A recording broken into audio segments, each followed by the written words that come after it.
I'm J. Jermaine Bay of Elodium Moorish Pradium, Ante, Colorado. The acronym is AMPAC. I'm the Chief Judge of Consular Court. Today is Class 194. Class 194. What do we learn in Class 193? Well, we started reading over what's commonly known as France versus United States of America. There was a judgment from the International Court of Justice in the year 1952. And within the judgment, which is case law, it's jurisprudence, we started to read page 202 and 203. Well, why is that? Because in the judgment, it made it very clear to the United States that Moroccan law is not only binding against them, but that Moroccan law can only be enforced through the consular court. Therefore, the consular court has subject matter jurisdiction and direct personal jurisdiction over the United States of America as a country, and over the United States officials, which is their elected officials and appointing officials, as well as over the citizens of the United States. This is what the International Court of Justice confirmed and reaffirmed based upon what? The treaties that the United States of America has with the Empire of Morocco and the Moorish government. You see, the United States of America was there in the drafting of the treaties, and they knew beyond a reasonable doubt that consular court had jurisdiction all these years, since the year 1786, when they signed the Treaty of Peace and Friendship. And then they renewed the Treaty of Peace and Friendship in 1836 that still recognized consular court jurisdiction. And then they established a multilateral treaty called the Treaty of Madrid of 1880. And then they signed a multilateral treaty called the Act of Algeciras of 1906. And within the Act of Algeciras, it reaffirmed the sovereignty and independence of the Empire of Morocco, the office of the Sultan, and as the Moorish government that runs the show of the empire. It is the Moorish government, i.e. the Moors, that's supposed to be sitting in said consular court, presiding over any controversies between Americans and Moroccans. And at the consular court that Moors sit in, they're supposed to be enforcing not only the treaty language, but also the consular court is supposed to be enforcing Moroccan law against anyone that's in front of the court, whether it's Moroccans or Americans. And this is what the International Court of Justice confirmed in 1952. So you must understand the United States of America and all of its officials of the United States Federal Corporation that they commonly call the federal government, they know beyond a reasonable doubt that the consular court can pierce their qualified immunity, and this is one of the reasons why they have kept the Moors in the black status. You see, they kept on pushing this thing called Black History Month. In other words, they want the Moors to misclassify themselves. They wanted Moors to call themselves Negro, Black, and Colored, which took you out of the contract, because in the contract it says Moors, i.e. the Moroccans, could enforce their laws against the Americans. So you must understand the United States of America has pulled a fast one on the Moors and told the Moors they were crayons. That way the Moors could not enforce their rights through their contracts, which is called the treaties and Moroccan law. But now the United States knows that the Moors are awake. They're not woke. They are fully awake to understand that they are Moors. You see, black people have been studying the Moorish history. A lot of black people right now are getting into what's commonly known as becoming historians to understand the Moorish history. So what's the next level for them now? Now they must understand what are the rights of the Moors, what are the legal arguments of the Moors to get back their what? Their rights as Moroccans. You see, you have to stop just studying Moorish history. Stop trying to be a historian and come over here and figure out what is the law that the Moors are supposed to be enforcing. And this is where we're falling short. Black people are studying stuff about the Moors, but they're not studying the laws. We want to be historians. You know why we just simply want to be historians? Because talk is cheap. You ain't got no homework. You don't have to take no next steps. Because if you knew you was a Moor, then after that, you say, what steps do I need to do to pledge my allegiance to the Empire of Morocco to be Moroccan again? That means you're trying to enforce what? Laws. And this is where we fall short. We don't study the laws. We just keep studying his history, but we're not studying law and history, and law and history goes together. What else did we learn in class 193? We started learning that the white supremacists are very concerned. Why are they concerned? It's because under the Charter of the United Nations, Article 73 says that these natural inhabitants have a right to their land claim. That these natural inhabitants, commonly known as the Moors, all they had to do was self-govern. And then the United States of America could no longer claim a trust status over the land or over the natural inhabitants, commonly known as the Moors. All the Moors had to do was sit back in the chairs of the government of the Empire of Morocco and start to self-govern. And immediately the United States had to start removing their trustee laws and their trustee courts from underneath the Moors. And this is why the white nationalists are panicking, because all this time they've been able to subjugate the Moors and oppress the Moors through their laws and courts. And if they can't use their laws and courts no more, that means now the Moors get to use their laws and their courts to get their rights back and to govern each other collectively between Moroccan and Moroccan disputes. We've got our own laws and our own courts of the Empire of Morocco. We don't need the Americans' laws anymore. We're reigning in the order. So what we have to learn now is how to share the land, share jurisdiction between Moroccans and Americans. But the American government will no longer have jurisdiction over Moroccans. However, Moroccans will have jurisdictions over Americans, but when? It's when Americans are violating Moroccan treaties and Moroccan law, commonly known as a contentious dispute or controversy. But Moroccans and Americans can share this land collectively. But the Americans must understand that they are immigrants in this land.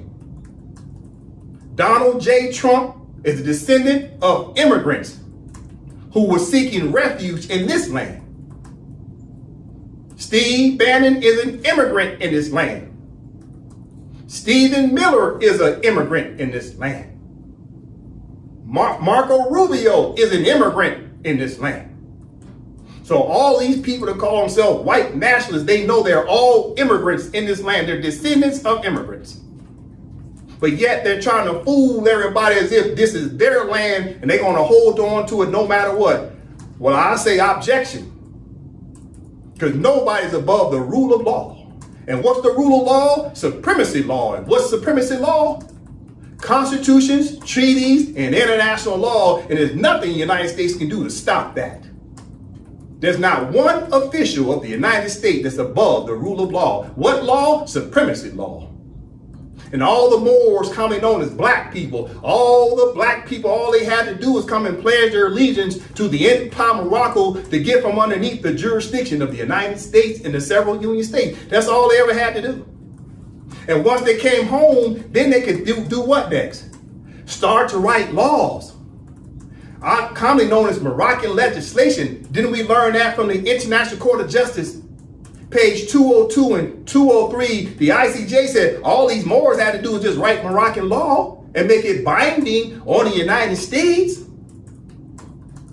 That's all we ever had to do. But instead, what did we do? We remained as adopted, naturalized people, redhead stepchildren of the United States of America.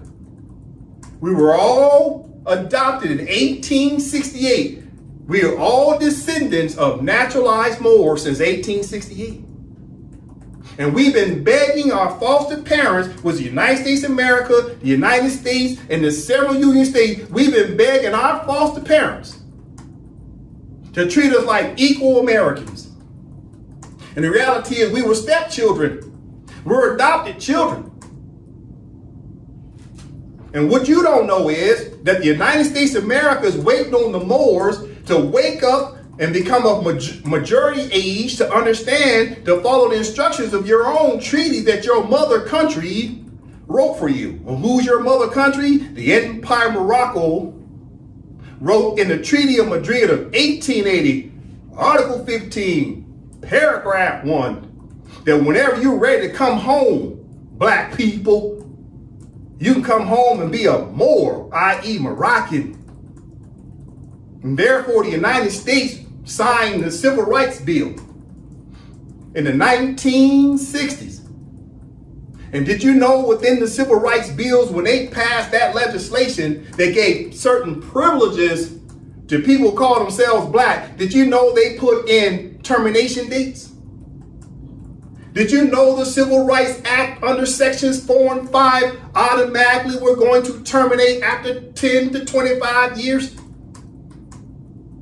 Did you know that the NAACP had to come in and renegotiate with the Congress in the early 2000s? That way in the year 2006, the United States Congress decided to renew the Civil Rights Bills for another 25 years.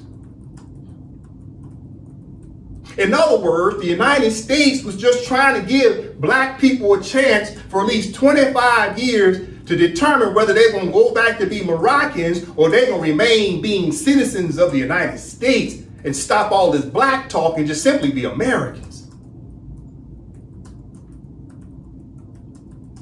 I'm going to say it again.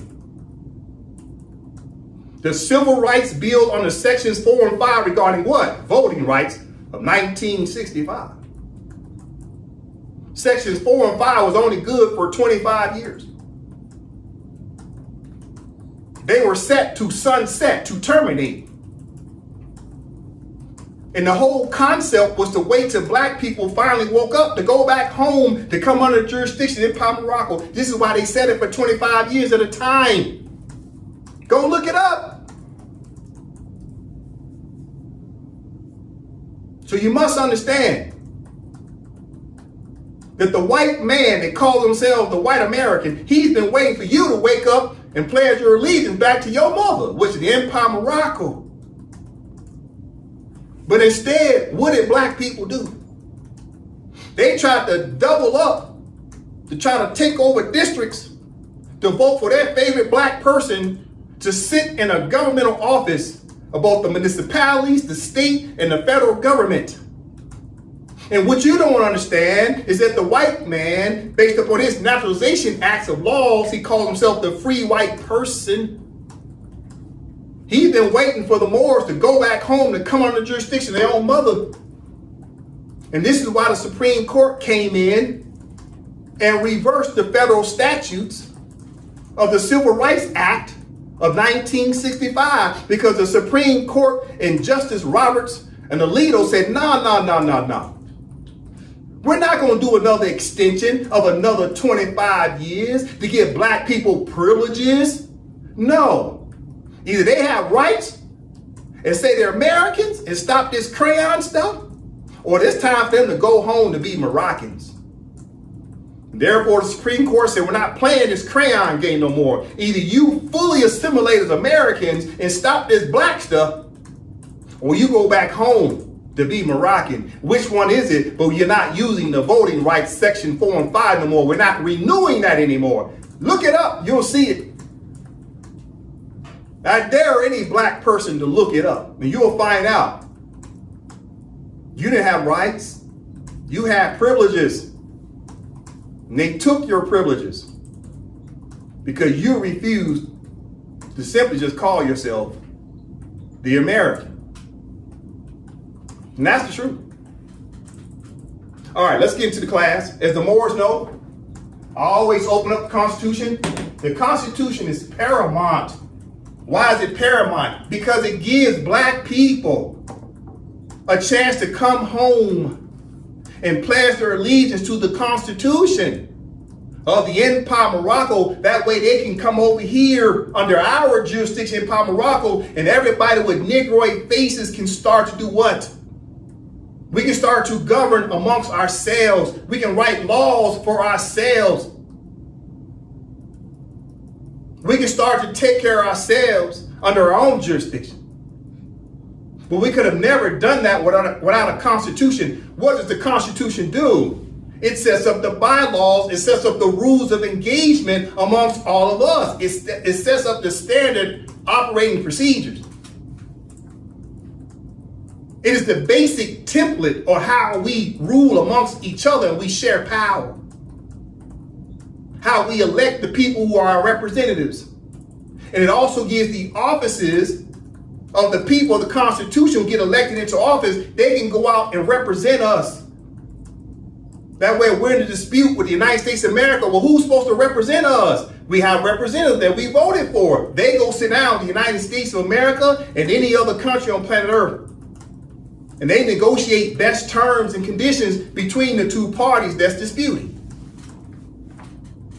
That's what your officials do of the government. They represent you as a whole. They represent all of us. It is we. Collectively. It's a collective bargaining unit. That's all it is. It's a union. So without representatives that represent us as a people, we were all just individually trying to go out here and fight for our rights as individuals instead of all coming together under one country and having representatives to go represent us. And that's what the Constitution represents. That all of us together can send our representatives, which is our head of state, the Sultan, or our prime minister, or our ambassadors, or our diplomats to go and talk to the United States on behalf of all the Moors. We never had that before, but now we have it ever since the year 2024, when we reinstated the Empire Morocco as a country.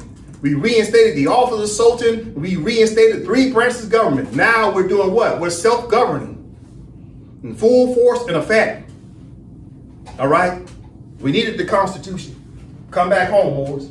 Listen, today I'm going to dedicate this class to Black Lives Matter. Now, what's wrong with this picture? This sister, and I love my sisters, they go hard to paint. The problem is she suffers from an identity crisis. She's calling herself an adjective. Black is an adjective, it's not a noun. She wants rights, and she's saying Black Lives Matter, but evidently she doesn't know in law, black is civil liter mortuus. There's no such thing as black people in law. There's Americans. What she doesn't know is this word black is what's hurting her. She doesn't know when soon she called herself black, she didn't do nothing but create a situation where she told the whole world that she accepts being a minor or minority in somebody else's country. She doesn't realize by calling herself black that the judges of the United States don't even have to recognize her, because black is called colored in the Black's Law Dictionary, 4th edition, and colored people have no rights. Blacks only have privileges because there's no such thing as black people. It's all made up. It's a fraud. So when she says Black Lives Matter and black is an adjective, if black is an adjective is supposed to describe what? A noun. So did she say Black American? Because American would be the noun. She said Black Lives Matter. Okay, then what's the noun? Oh, you're just simply American. You mean American lives matter. But see, the reality is this. There is discrimination based on people's complexion. Therefore, when she says she's black, she's saying it from a perspective of saying a group of people that look like her are being marginalized.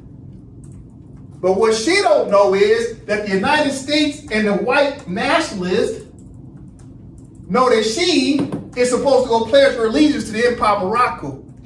If she wants rights, she can find her rights under the jurisdiction in Morocco with other people that look like her. But instead, she's begging the white man to treat her like she's an equal, but she ain't white. But she wants to be treated like she's white, meaning what? She wants the laws to treat her equally. But no one ever told her that she was adopted, that she's the descendant of adopted Moors, and Moors are supposed to pledge their allegiance in Morocco since the year 1880. 146 years ago, Moors are supposed to start pledging their allegiance back to their original country. And they haven't done it. 146 years, counting this year of 2026. So you keep begging your foster parents, young lady, to treat you as an equal, but your foster parents know that you have a biological parent and that you were supposed to go back and talk to your biological parents to see if you can come back under their jurisdiction and under their protections. But you're asking your foster parents to protect you, and they don't want to protect you no more. Because they know you have a treaty right. He don't have a right to come back home, and you haven't done it yet. So today, I'll dedicate this class to Black Lives Matter, because if you think your life matters, then prove it. If your life matters, then prove it and come back and pledge your allegiance. Then you'll get protections from people that look just like you. The Moors have Negroid faces, and so do you, black people. You want protections, then you need to come home. Because your foster mother was the United States of America, and your foster father, which is the President of the United States, they don't want to provide protections for you no more. This is why they took away your voting rights. Because the voting rights was temporary in the first place. They've been waiting for you to go home. So if you want to stand on the premise that your life matters, then prove it and come home. Let's move on. All right. So back to this iconic picture. This is a sister sitting here on the 4th of July. She had all the white nationalists on the train with her because the white nationalists want to reclaim America. They want to reclaim America. What do they mean by that? What they mean is they don't want people to have citizenship. Because citizenship allegedly gives you rights. They want everybody to just have what? Privileges, while the white nationalists have rights. You must know the difference between rights and privileges. See, rights can't be taken away, but privileges are temporary. They can be taken away, such as the Civil Rights Bill of 1965, Sections 4 and 5 was a privilege. They got taken away. So the white nationalists are saying, reclaim America, only allow white people to be Americans. And everybody else is just what? Subjects or what? People with work visas, with privileges. This is what they mean when they say reclaim America. They don't want people to have rights. They want you to have privileges. But yet they still want you to stay because they still want your labor. They want to be able to tax your labor. So they collect taxes on the revenue of a company, collect taxes on people's labor. They just want to tax everybody, but that don't mean they want you to have rights. They only want you to have privileges. That's what reclaim America means. We'll talk about that today. So in other words, we have to determine what? Between people saying Black Lives Matter and the white supremacists trying to reclaim their American rights and take rights away from people. How do we split this thing in the middle? How do we come to a compromise? That's the question. What's the compromise? We'll talk about that today. Listen, what I have up here. here. We've got American citizens who are descendants of immigrants who were seeking refuge and asylum in the continent commonly known as the continent of North America. Every last one of their parents ran over here to this continent seeking what? I.e. freedom. Seeking opportunity. But see, the problem is these people who politically call themselves Americans, they forgot that they are immigrants in this land and not the natural inhabitants. And they're upset because they're losing that trusteeship permission they had to have a privilege to oversee the land and its laws until the natural inhabitants started to do what? Self-govern. And now they know the natural inhabitants, meaning the Moors, are starting to self-govern, and now they're panicking. That's what's happening. And they know they got two choices. One, stay and adhere to what? Supremacy law. What's supremacy law? Constitutions, treaties, and international law. But they know if they keep it that simple, that means they become what? Subordinate in the contract because they're not the natural inhabitants, you see? So what is their second choice? They can go back to where they came from. They have choices. Nobody's making them stay here. Oh, but wait. Maybe they can't go back home. They stuck in Oz as the wizard. And they tried to make everybody else stuck in Oz with them because they don't know how to click their heels 3 times. You see, Donald Trump can't click his heels 3 times and go home. Steve Bannon and Stephen Miller can't click their heels 3 times and go back home to where they came from. But they know the Moors can. They know the Moors through the Treaty of Madrid of 1880, Article 15, Paragraph 1, already gave the Moors a treaty right and a human right to click their heels 3 times to become Moroccans again. To get from underneath the jurisdiction of immigrants in our land. And like I said, the Moroccans and Americans can share this land, but when it comes to jurisdiction, when it comes to sovereignty, these white nationalists already know that they're second in the contract. They're not supreme in the contract. This is their issue. Listen, when we talk supremacy law, you must have this in your mind.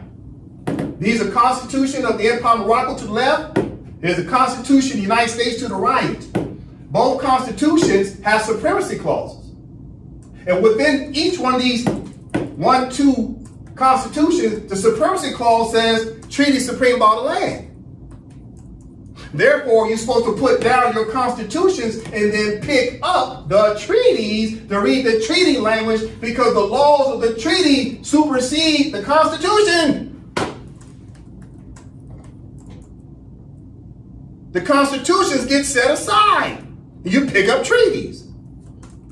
But see, the white nationalists know when they read these treaties, 1786 Treaty of Peace and Friendship, 1836 Treaty of Peace and Friendship, 1880 Treaty of Madrid Convention, and the 1906 Treaty of the Act of Algeciras, they knew automatically the Moors had jurisdiction over the Americans.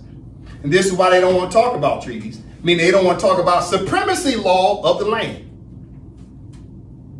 And then after that, what comes next? Well, when you're trying to enforce treaties and the 2 parties still can't come to an understanding, what do you do next? Then you invoke what? International law, which is the Charter of the United Nations. And the Charter of the United Nations says the main purpose and intent of the Charter of the United Nations is to enforce what? Treaties and human rights. That's the sole purpose of the Charter of the United Nations, to enforce treaties and human rights. And a part of those treaties, it said you're supposed to stop the scourge of war. And within the Charter of the United Nations, Article 73, it says the United States of America has to give up the trusteeship system that they had a privilege to have over the Moors. Therefore, don't argue with people.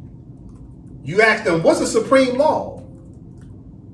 And they better respond with what? constitutions, treaties, and international law. And if they know that, they know they have to give up their trusteeship system.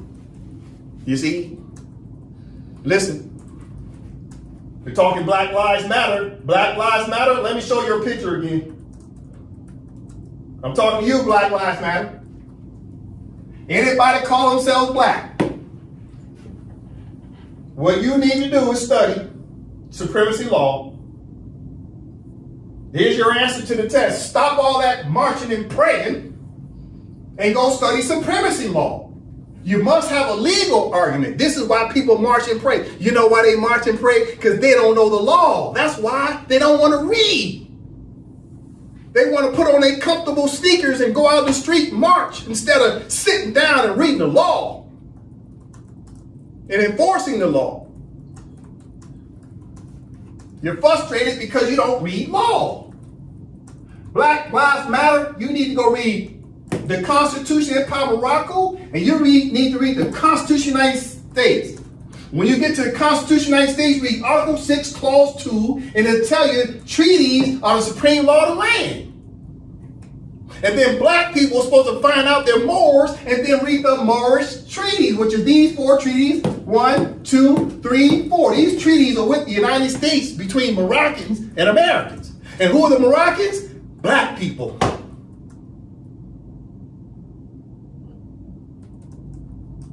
But we don't know nothing about law.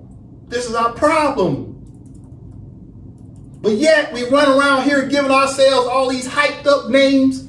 Oh, I'm King such and such. I'm Duke such and such.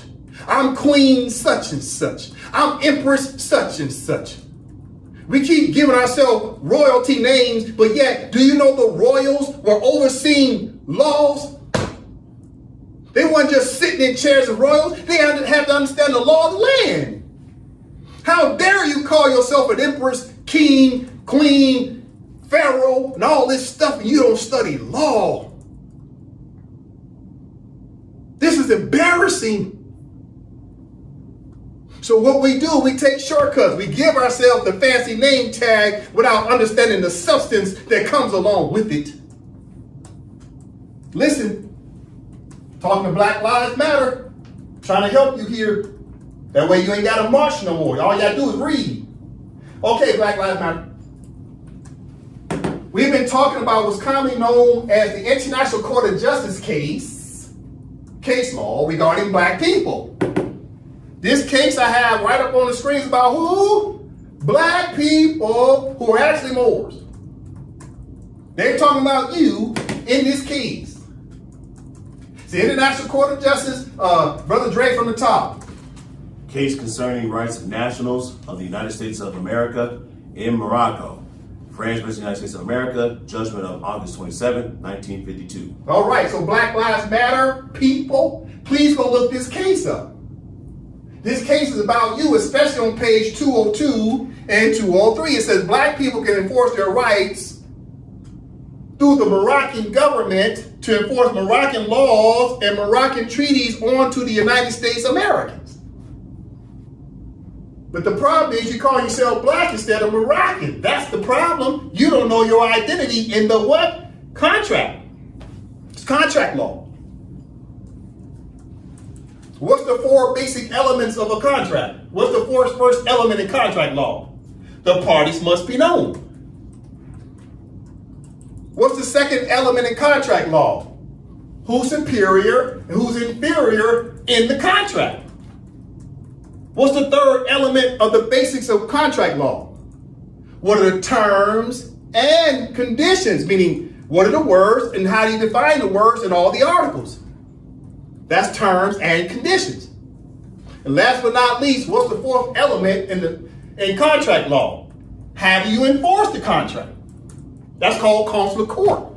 Well, if you fail at the first box of contract law, which is the parties must be known, because you keep saying you're black, you've already lost in the contract. You lose. There's nowhere in the contract that says you're black. And this is why Black's Law Dictionary says you're what? Civil literate mortus. That the judges don't even have to recognize anybody that's colored. Because that's not your name in the contract. It's just that easy. You have to come back to be Moroccans if, in fact, if your life matters, prove it. Prove it. Because the Supreme Court just gutted the Voting Rights Act, said blacks ain't got nothing coming. Okay. That means your life don't matter as what? Blacks. But your life matters as what? Americans. But you keep saying you're black. You ain't figured this part out yet. Or your life matters as what? Moroccans. You gotta choose to be Moroccan or American, but you gotta let go of this Crayola crayon stuff because black lives don't matter. American lives matter and Moroccan lives matter. If you can just make it that simple, you'll have better legal arguments. As soon as you go somewhere talking about you black, you're done. This is what Justice Roberts and the leader of the Supreme Court is trying to tell you. You have to change up your vernacular. The black thing is over. You got fooled by the Black Caucus. You got fooled by the NAACP. You got fooled by the Democrats who wanted you to vote in the name of black. And they knew the whole time that you wasn't black. They knew you were what? Naturalized Moors. Since 1868. And they have always known, these middle people, commonly called what? The house Negroes, have always known we're Moors. But them house Negroes get a check every 2 weeks because they work for the federal government, state government, and local municipalities. And they ain't gonna say nothing or do nothing to let anything get in the way of their cushy job and all the bonuses they get. But the field Negroes still trying to figure it out. When I'm talking to the field Negroes that call themselves Black Lives Matter. Stop paying attention to these house Negroes that's been lying to you. It's time you come back to be Moroccan because in the Empire of Morocco, you got power and authority as Moors. You ain't got to beg these house Negroes from nothing, and you damn sure as hell don't need no handout from no white supremacist. Because you're waiting on white supremacists to pass laws for you to make you equal with a white supremacist? The foolishness. You want your rights and you say your life matters, then come home and pledge your allegiance to the Empire of Morocco. Now let's get back to the case. The case at the ICJ, case concerning rights of nationals of the United States of America in Morocco. So the United States of America is in Morocco. The case was France versus United States of America of 1952. Now, in the case, right, we started reading on page 202 and 203. And because of that, we found out that the I.C.J. said Moroccan law and Moroccan treaties are binding against the United States officials and binding against the U.S. citizens, as long as the Consular Court was exercising its extraterritorial jurisdiction of its courts and laws against the United States of America, the United States, the several Union states, and their citizens. Now, what do I have up here? I need Black Lives Matter people to pay attention. The International Court of Justice, based upon their ruling of 1952,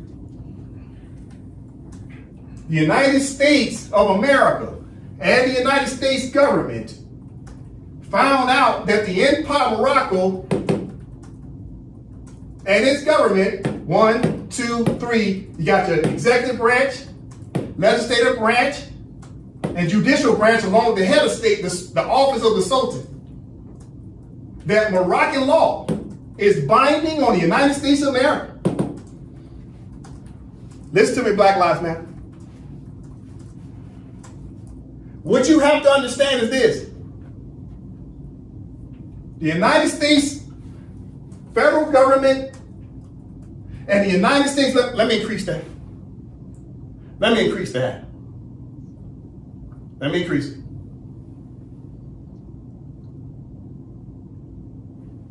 The United States government, the federal government, all their 50 states and their state government and local municipalities have been allowing blackamoors to hold governmental offices on all three levels: local, state, and federal. And because of that, now blackamoors, who now call themselves the Americans, you sit in chairs that are powerful because now you're decision makers. You're sharing power with white people while you sit in these offices. Now listen to what I'm about to say next, Black Lives Matter people. You have to pay attention to what I'm about to say next. Because of the International Court of Justice case of France versus United States of America, page 202 and 203, we will read it again as a refresher. Once the United States found out in 1952 that the Moors get to make their laws binding against the United States, they immediately started to panic. Why? Because now you're going to have black people over here that now call themselves the Moroccans, who are running this government and can impose laws in courts against the United States, while simultaneously the United States got a bunch of black people that's sitting in office of the United States, the several union states, and the local municipalities. So the white supremacists are panicking over here because they're flanked. I've talked about this before. They don't want black people sitting in offices no more because they're going to have black people, blackamoors, sitting over here as American officials, while simultaneously you got all these black people over here that now call themselves Moroccans. So the white supremacists, they trying to get all the blacks out of office. Because if they got to deal with Moors, then they'd rather just deal with Moors in the empire of Morocco versus dealing with Moors who are also sitting there as officials of the United States, the several union states, and the municipalities. You must understand this, Black Lives Matter people. Stop begging the United States for rights because they ain't going to give you none now that the empire of Morocco is back online because it has emerged as a sovereign independent state that's decolonizing. And what does decolonization mean? It means you're removing the United States of America's laws and courts from underneath the Moors. Which means the white man can't punk the black man no more because the black man is actually a Moor that should be pledging allegiance to the what? Empire of Morocco. So the white man knows he don't have jurisdiction over Moroccans no more. Which means he can't intimidate you no more because you get to use your laws to shut him down and say what he's doing is a violation of treaties and Moroccan law. And they know the Moors sit in the court, commonly known as the consular court. So you got to understand what I'm saying, Black Lives Matter. Let me go back to your picture. I'm talking to you, Black Lives Matter. Black Lives Matter. You must understand. They're not going to give you no more than what you've already had. They don't want you sitting in government chairs voting for people that look like you when you're supposed to go home and vote for people that look like you as Moroccans in your own Moroccan government. They're not going to give you enough rights to keep hiring black people to sit in government chairs while simultaneously the Moroccan government is also sitting in chairs. The white man feels squeezed in the middle. I'm talking to you, Black Lives Matter. You'll never get any more than what you've ever had in the past 60-something years since the Civil Rights Bills came out. Listen, I'm going to drive home this point. The International Court of Justice told all the black people to come back under the Empire of Morocco's jurisdiction. And once black people come home and stop calling themselves black and they call themselves Moroccans, they can immediately start to enforce Moroccan laws against the United States government and its citizens. But the United States ain't gonna allow black people to sit in the office over here and allow black people to sit in the office over here, and then the white man is crushed in the middle. He gonna get your behinds out them chairs over here. Get out them chairs and come home. If you want to be a legislator, Then come home over here. You want the mayor to look like you? Then come over here to Empire, Morocco. You want the governor to look like you? Come over here to Empire, Morocco. You want the head of state to look like you? Come over here to the Empire, Morocco. You want the judges to look like you? Then come over here to the Empire, Morocco. You want the chief of police to look like you? Then come over here to Empire, Morocco. But they're not going to let you keep rising up in the United States jurisdiction while simultaneously the Moroccans are rising up too. They're not going to let you do it no more. That must be understood. Listen, okay, slight change of pace. You must remember that the United States of America started off with wanting to help people who were refugees and people seeking asylum to come to the continent that was coming known as North America, to come under the jurisdiction of the United States of America. So I'm pausing here. I'm talking to Black Lives Matter people right now. Keep that in mind. See, the problem is Black Lives Matter people don't know the history of the United States of America. They don't know its direct tie to the Empire of Morocco. But just for a moment, please appease me while I remind you of how the United States of America started. So when you hear Donald Trump say, "Make America great again," what should that actually mean? Because it's not what he means. I will show you what "make America great again" means. Would be you got to go back to the founding to understand what was their creed. And that can be found on the Statue of Liberty. And if the United States now has reneged on their own creed of being able to help people who are seeking asylum and refuge. Brother Dre, let's read what's on the Statue of Liberty on the plaque. Just from the top. Statue of Liberty. Not like the brazen giant of Greek fame, with conquering limbs astride from land to land, here at our sea-washed sunset gates shall stand a mighty woman with the torch, whose flame is the imprisoned lightning, and her name Mother of Exiles. From her beacon hand glows worldwide welcome, her mild eyes command the air bridge harbor that twin cities frame. Keep ancient lands as your storied pomp, cries she with silent lips. Give me your tired, your poor, your huddled masses yearning to breathe free. The wretched refuse of your teeming shore. Send these, the homeless, tempest toast to me. I lift my lamp beside the golden door. Emma Lazarus, November 2nd, 1883. All right, let's take it from the top. As a reminder, again, this is what's on the Statue of Liberty since 1883. From the top, Brother Dre. Statue of Liberty, not like the brazen giant of Greek fame, with conquering limbs astride from land to land, here at our sea-washed sunset gates shall stand a mighty woman with a torch, whose flame is the imprisoned lightning, and her name Mother of Exiles. From her beacon hand glows worldwide welcome. Her mild eyes command the air bridge harbor that twin cities frame. Keep ancient lands, your storied pomp, cries she with silent lips. Give me your tired, your poor, your huddled masses yearning to breathe free. The wretched refuse of your teeming shore. Send these, the homeless, tempest toast to me. I lift my lamp beside the golden door.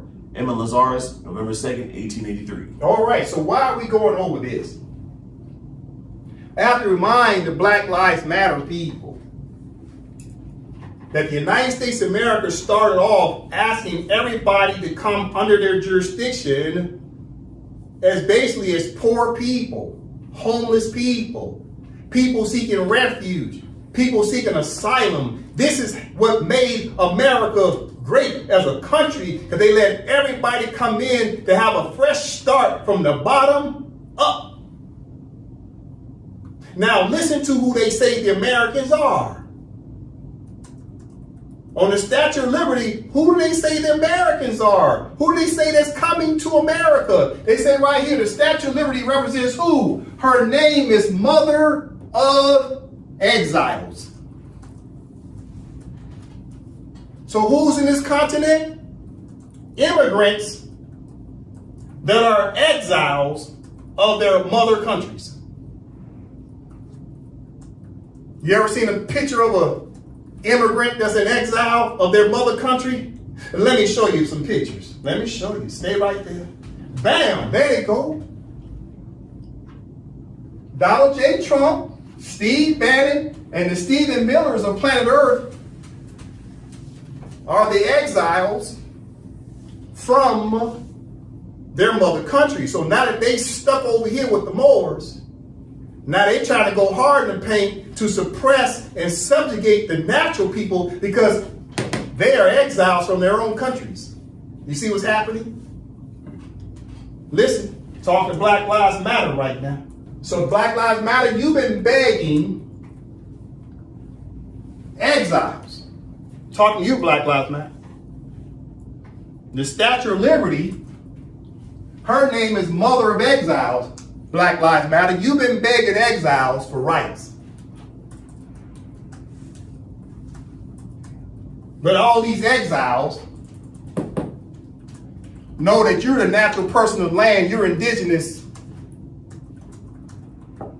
If anything, the immigrants should be asking you, black people, for rights. And they did. You know when? When the Empire of Morocco allowed them to call themselves the Americans since the year 1777. The Empire of Morocco, the Moors, and the Sultan of the Empire of Morocco allowed them to be Americans.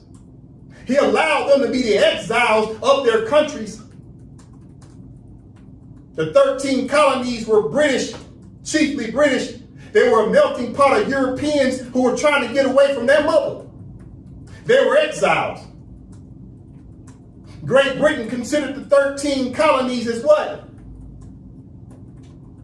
British treasonous people. So right there on the Statue of Liberty, it says the Statue of Liberty is the mother of exiles, therefore the United States of America, which is the real mother. She knows all her children nothing but exiles from other countries. It's a melting pot of immigrants. I'm talking to Black Lives Matter. You've been begging exiles for your rights. And you wonder why it's not working. Don't nobody want to talk to me. Listen. It continues to read. From her beacon hand glows worldwide welcome. Her mild eyes command the air bridge harbor that twin cities frame. She says, keep ancient lands your storied pomp. We'll look up the word storied pomp here in a minute. Cries she with silent lips. The Statue of Liberty, meaning the United States of America, goes on to say, based on their creed, give me your tired, listen, give me your tired and your poor. Doesn't Donald Trump keep saying countries are not sending their best? But doesn't that contravene what the Statue of Liberty represents? Donald Trump wants the best to come over here, but the United States of America, when they were great, is because they let who come over here? They let who? The people that was tired and poor. Not the best. That's what made America great again. Listen. Send me your huddled masses, yearning to breathe free. The wretched refuse of your teeming shore. We'll look up wretched refuse. refuse. Statute of Liberty says, send these, the homeless and tempest-tossed, to me. So in the United States of America, when it was great, who were they accepting? The homeless.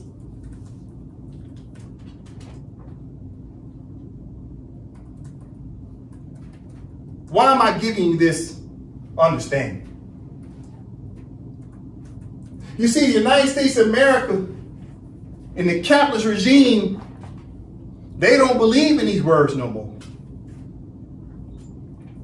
Unless you only got privileges and not rights. See, the capitalists want the rights. They want everybody else to come to the land and have privileges just to be the labor.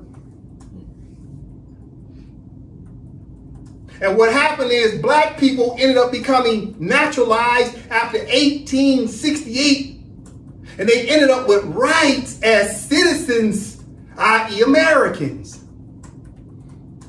And now the white supremacists can't treat you like you have privileges. They have to treat you like you have rights. So what did they do to take away or minimize your rights? They just started striking your ability to vote. They say you can be a citizen, but we're going to make you 3/5 person. And now they made you 1/5 person because they took away the Voting Rights Act, sections 4 and 5. Now you're 1/5 person. Because they want you to have privileges instead of rights. And you keep saying Black Lives Matter. Yes, it does. Your life matters, but you're going by the wrong name. If you really want your life to matter, you got to come back and pledge your allegiance to the Empire of Morocco, because the capitalist regime and the white supremacists don't want you to have rights. They want you to have privileges. And you're begging exiles for rights. And them same exiles who call themselves the Americans, they know you're supposed to go back and pledge your allegiance to the Empire of Morocco according to treaty language. And this is why they don't want you in the chairs no more of government, because they know now is the time, now that the Empire of Morocco has declared its independence and it's established a constitution, which now recognizes blacks as Moroccans, if the blacks come home and pledge allegiance. The white supremacists know it. The white nationalists know this. Listen, I'm taking my time. I'm talking to Black Lives Matter. You don't know the history and you don't know the law. And this is why you keep marching and praying, going nowhere fast. You're on a treadmill going nowhere whatsoever, as long as you keep calling yourself black. Note from the top. It's going to say story, pomp, means, and context. So let's start breaking it down based upon the Statue of Liberty's placard. What is its actual context? And then it goes a little deeper, okay? So note from the top. Story, pomp, means, in context. The Statue of Liberty rejects the boastful power, elite monarchies, and military glory of Great Britain and other European countries. The Statue of Liberty suggests too poor and tired, wretched, refuse Europeans to reject Britain and Europe's rich elites and then value freedom as tempest-tossed refugees, and then join rest of the expatriated immigrants in North America, also known as the huddled masses of migrating Europeans, etc. The Statue of Liberty yearns for free white person immigrants to come under the jurisdiction of the United States of America as naturalized American citizens with rights, or American subjects with privileges, or denizens with privileges. However, all other colored immigrants are not necessarily welcomed unless they have a work visa, which extends temporary privileges and not rights. Colored people were only supposed to work and pay labor taxes and all other types of taxes, while being subject to American laws and courts as 3/5 or 1/5 civil leader mortuus person and aliens.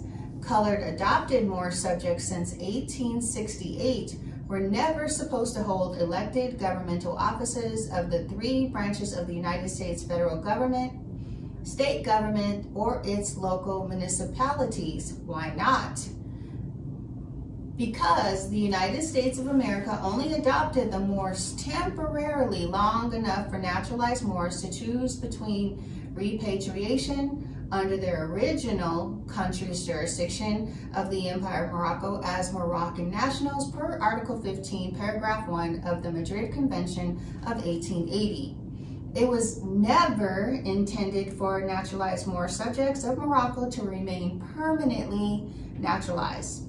It was the obligation of the Moors to relinquish their naturalized political status as temporarily adopted American citizens.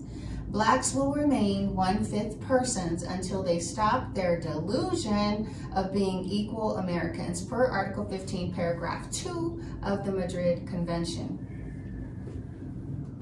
All right. For the record, I think it's worth reading again. Let's take it from the top.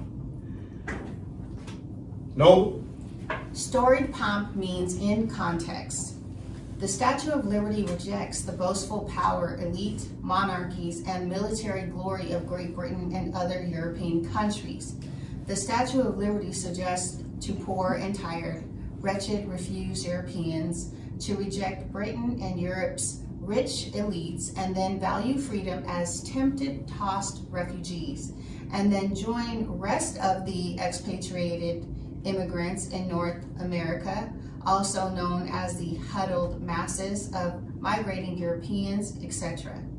The Statue of Liberty yearns for free white person immigrants to come join or to come under the jurisdiction of the United States of America as naturalized American citizens with rights, or American subjects with privileges, or denizens with privileges. However, all other colored immigrants are not necessarily welcomed unless they have a work visa, which extends temporary privileges and not rights.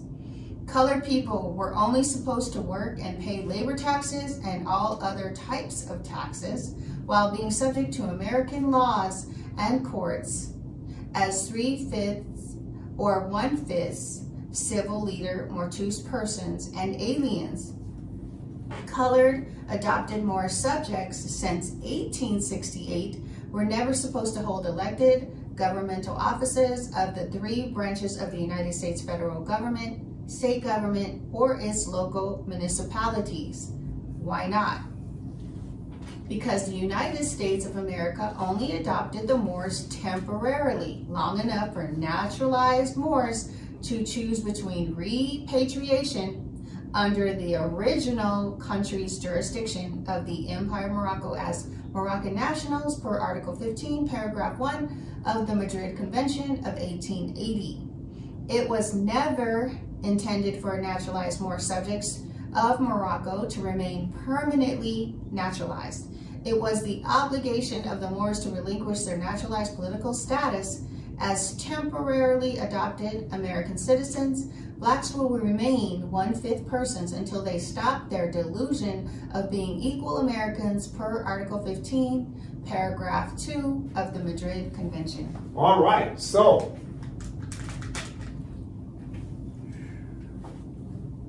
what should we take away from this? I'm talking to Black Lives Matter. You see, if we go back to the top to talk about the placard on the Statue of Liberty, the Statue of Liberty really wanted Europeans to come and be Americans. But then when the people got here, they started to treat even the Europeans badly. But over a period of time, they allowed other Europeans who got here to eventually become Americans. But in order to make America great, you got to go back to the founding of what made you great, which was what? You let everybody come in that was what? Tired, poor, and homeless. In other words, the United States of America became great because they let the least of thee come in to be all they could be. And now the United States of America has changed their mind. Now they want to put everybody out. That's what? Homeless, poor, and tired. And if you won't get out, then all thing they do now is just take your job, deport you. Because now the capitalists, listen to me, the capitalist regime, which is the white nationalist party, they become the very thing that they was running away from. The 13 colonies wanted to get away from the royals of Europe and Great Britain. Now the capitalist Americans have become a carbon copy of the rich elites from Europe and Great Britain. You see, the apple don't fall far from the tree. So Donald Trump and all the rest of them represent the very people that they call themselves trying to get away from. They have become just like their parents, the rich elites.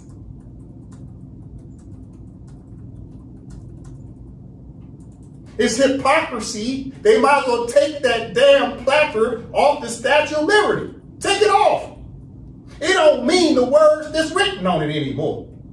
You want to make America great? Then go read the creed on the Statue of Liberty. Now I'm talking to Black Lives Matter people. Listen to me very closely, Black Lives Matter people. I'm talking to you. The United States capitalist regime don't even care about white people no more.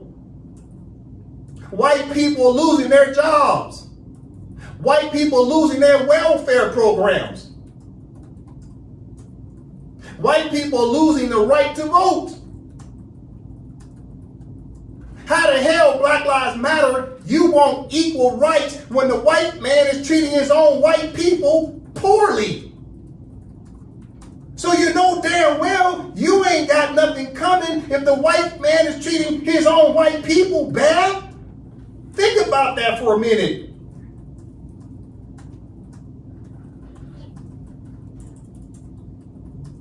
You must understand, Black Lives Matter. I'm talking to you. The only way your life is going to matter if you come home to be amongst your own people that are Moroccans, i.e. Moors. You have a treaty right. You have a human right to come home to be with your own people so we can do what? We can cohabitate together and create laws that support each other. And when the United States capitalists get out of control and they call themselves being a rogue state against the Moors, then we will invoke our Moroccan laws and our Moroccan courts against them and adjudicate them. We will hold them accountable to the rule of law. And what is the rule of law? Constitutions, treaties, and international law. But you have to stop begging the exiles. Black people don't even realize they have more political power, more legislative power, and more judicial power than the exiles who call themselves the Americans. According to treaties, and the International Court of Justice supported this in 1952. Listen. What do I have up here? Black Lives Matter, pay attention. You see, the United States of America is in treaties with the Empire of Morocco, i.e. the United States of America is in treaty relations with black people. But you ain't black, you're Moors. Therefore, the United States of America is in treaty relations with who? The Moors. Sometimes called who? Blackamoors. And because of that, the United States of America already recognized what's coming known as the Empire of Morocco's Moorish Consular Court, that Moors supposed to be sitting in the court to enforce Moroccan law and Moroccan treaties against anyone who breaches Moroccan law and Moroccan treaties. And the Empire of Morocco's Moorish Consular Court is supported by who? The International Court of Justice and the International Criminal Court. You see, the United States of America and its officials know that these three courts, the Moorish Consular Court, the MCC, and the I.C.J. and the ICC have subject matter jurisdiction and personal jurisdiction to pierce their qualified immunities. But black people have no rights. All you have is privileges, but once you come home, you have rights to enforce them through this court called the Moorish Consular Court under what's commonly known as Extraterritorial Jurisdiction. We'll talk about the definition of that today. We'll go a little deeper into extraterritorial jurisdiction because it's very important to talk about that today. All right, so we'll do a lot of reading today, so pay attention. Be patient with me. Listen. I'm talking Black Lives Matter. Why is the United States is rejecting the International Criminal Court? Well, I'll show you why. What do I have up here? These are the judges at the ICC. This is their website. What do you see up here? The current judges is all about diversity. Diversity and inclusion. Isn't that what Donald Trump and all the rest of the white nationalists been trying to get rid of? Diversity and inclusion, correct? Yes. So they've been rejecting the ICC because when they look at the ICC judges, they see women and they see a diversity of nationality. But what is it that they don't see? They don't see a bunch of white men. This is one of the main reasons why they're rejecting the ICC, because they know this is what you call an impartial court. You see, if the United States and their capitalist regime can't control the courts, and they start to panic. They have anxiety if they can't rig the system. And see, these judges up here, they can't be bribed. They can't be bribed with the United States Benjamin Franklin's. No, these judges about enforcing the rule of law, and the United States don't like it. Because number one, you got women up there. And the United States white nationalists don't like it when women have power. When women can make decisions regarding who? White men. See, white men, more specifically white nationalist men, white supremacists don't even like women having power. Did you know there's 18 judges at the ICC and 11 out of the 18 are women? Oh, the United States can't take it. Donald Trump can't take it. Stephen Miller can't take it. Marco Rubio can't take it. Stephen Bannon can't take it. See? Let's look at the other judges. And there you go. That's the rest of them. 11 women. And the rest are men out of 18. And there's diversity. This is why the United States is giving pushback because they can't bribe the judges. Let's look at the prosecutors at the ICC. Bam, there they go. Let's take it from the top. Office of the prosecutors at the ICC. So the United States says, well, who are the prosecutors? You say, there they go.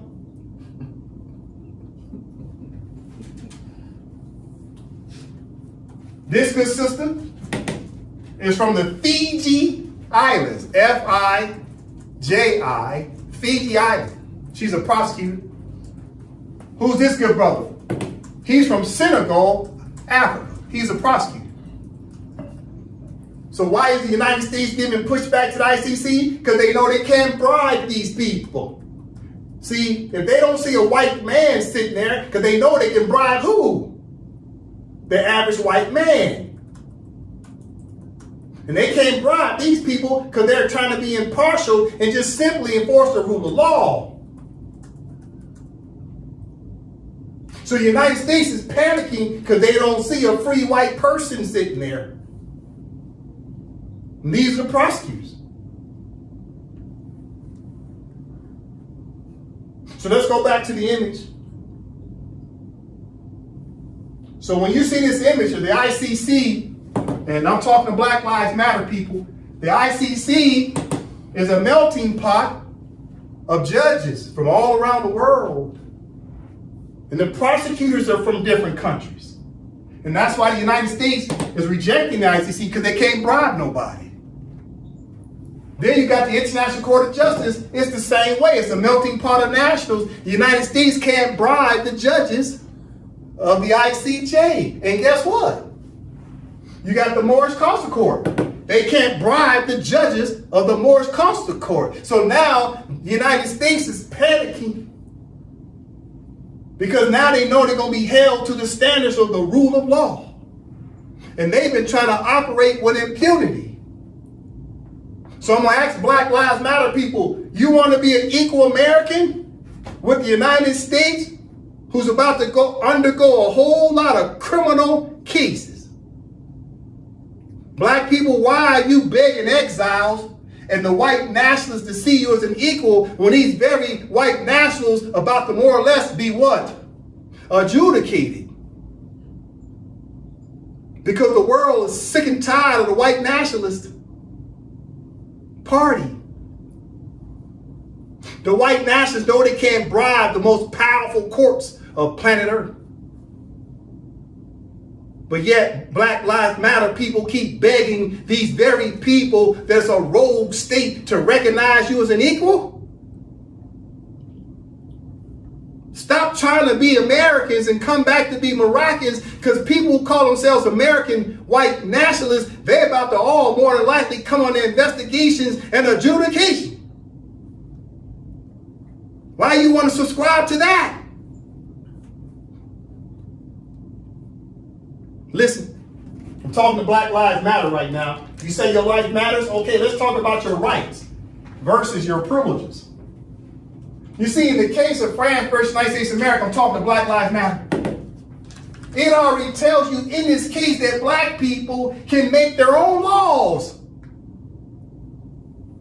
As a reminder, let's go to page 202 and 203 regarding the extraterritoriality jurisdiction of your Moorish Consular Court. The Moorish Consular Court is a court for black people to be the judges. Listen, we're on page 202 of the judgment, okay? I'm doing this for Black Lives Matter. Let's be redundant. Let's be redundant. We're going to come down to paragraph 3.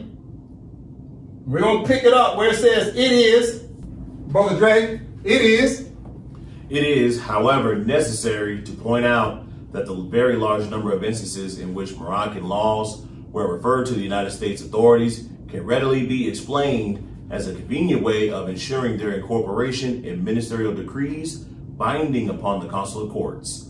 In that way, and in that way only, could these laws be made enforceable as against United States nationals, so long as the extended consular jurisdiction was being exercised. Okay, one more time.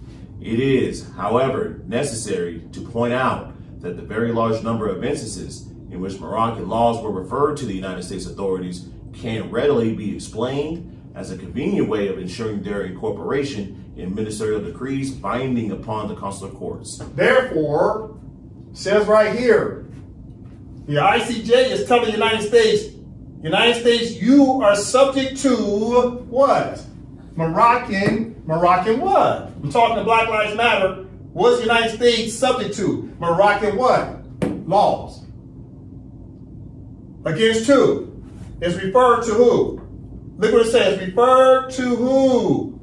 Referred to the United States authorities. So black people, if you come home to be Moroccans, then you can enforce Moroccan law against the very people who are trying to oppress you and subjugate you. You can bring Moroccan laws against the very people who said in the Supreme Court, you ain't even entitled to vote for people that look like you no more. But they're not telling you can go home and vote for people that look like you under the jurisdiction of Morocco. Therefore, the ICJ is doing nothing but doing what? They're just reading the treaties out loud saying, yeah, I'm looking at the treaty and it says right here, these Moors are supposed to enforce Moroccan laws against Americans. But the question is, who are the Moroccans? Who are the Moroccans that's supposed to be enforcing Moroccan law? Okay, let's be redundant. Let's go to etymology dictionary. Okay, etymology dictionary. Let's type in the word Negro. N-E-G-R-O. Let's be redundant because people are hard-headed. They don't listen. So let's do it again. Who are the Negroes? Oh, the Negroes, according to etymology dictionary, are who? The blacks. And the blacks are who? Who are the blacks? Well, these blacks are who?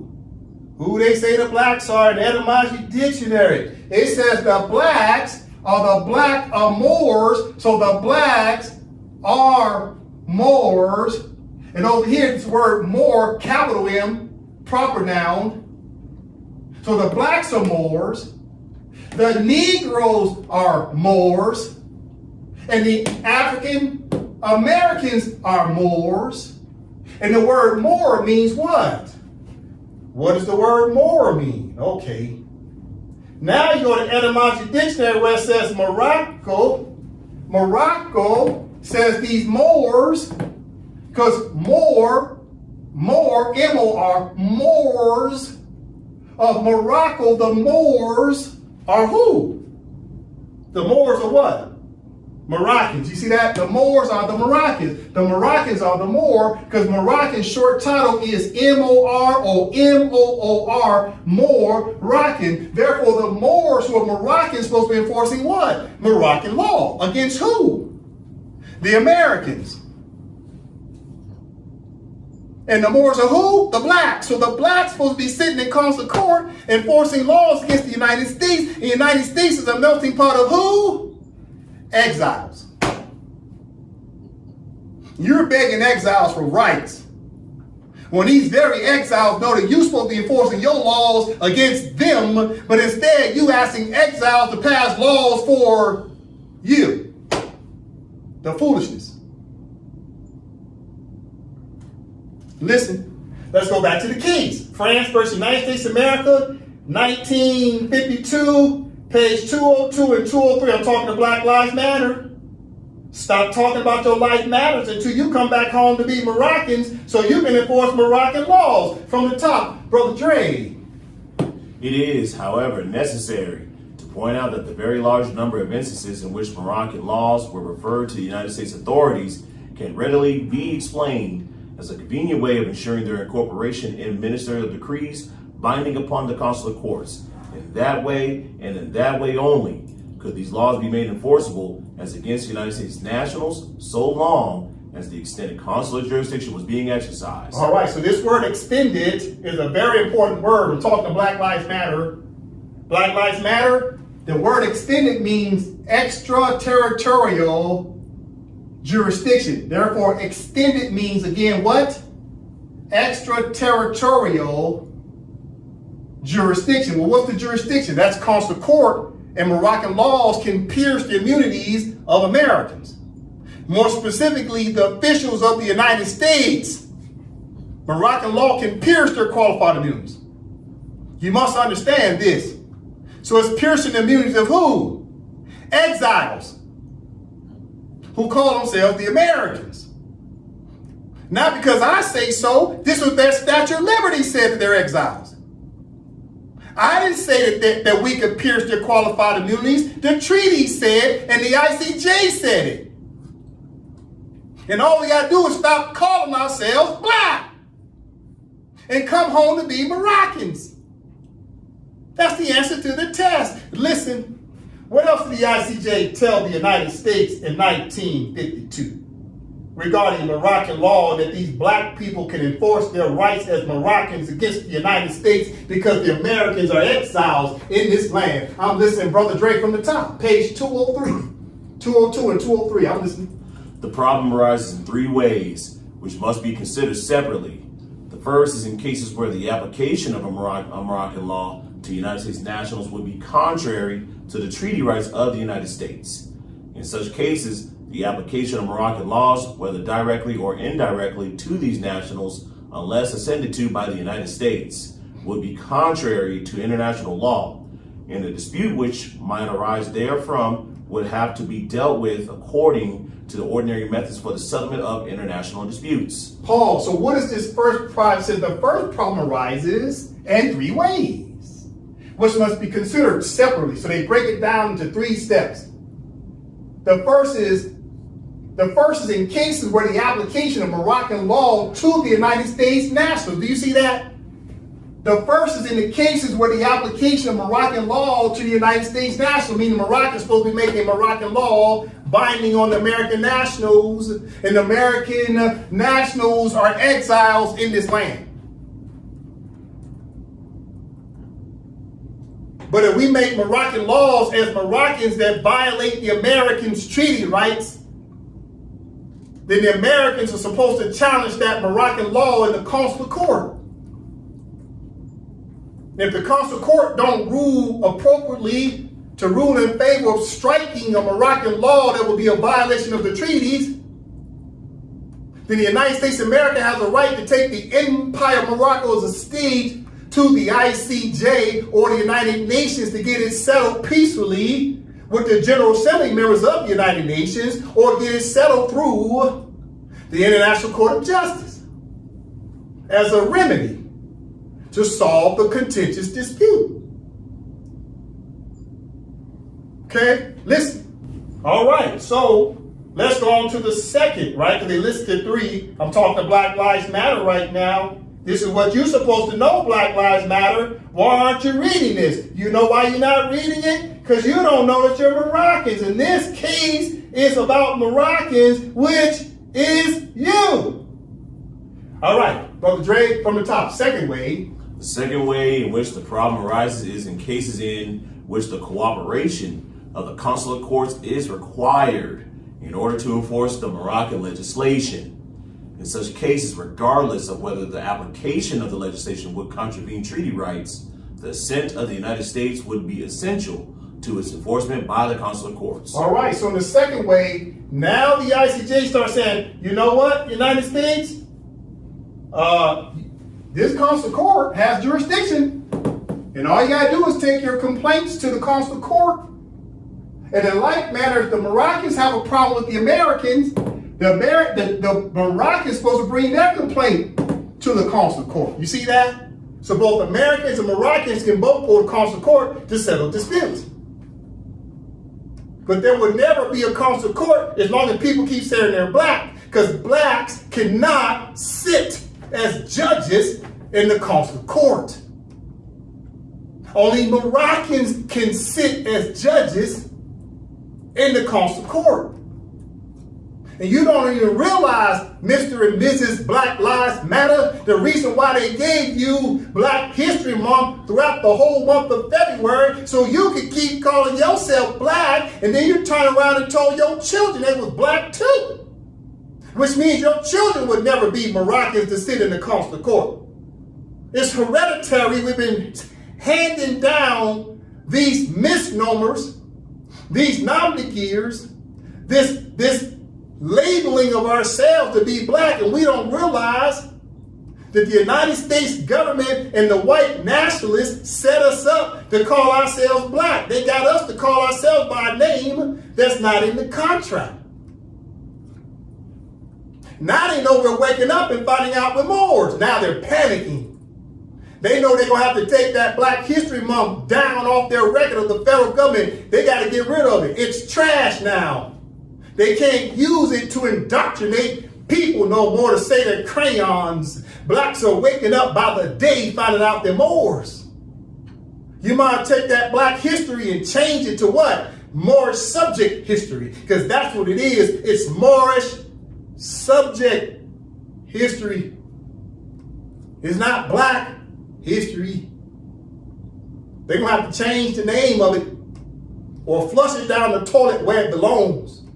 Because people aren't black. How you say it's black history when they turn around in the Black's Law Dictionary, 4th edition, and turn around and say black is basically not even recognized by the judges? We've been hoodwinked, bamboozled, and led astray by the white nationalists and the black nationalist party.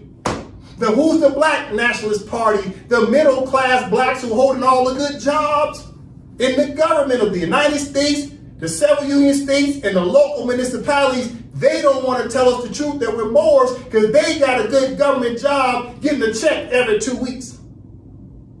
6 weeks worth of vacation, 401k plan, retirement plan. They're not going to tell you that you're a Moor.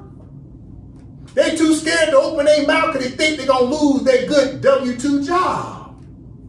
The church ain't going to tell you you're a Moor because they signed on to the 501c3 to get the bribery kickback to keep their revenue tax-free. The pastor and the deacons ain't going to tell you you're a Moor when they all splitting the profits. The NAACP is not going to tell you you're a Moor because they too busy making money off of representing who? Black people. They can't make no money off of representing Moors, you see?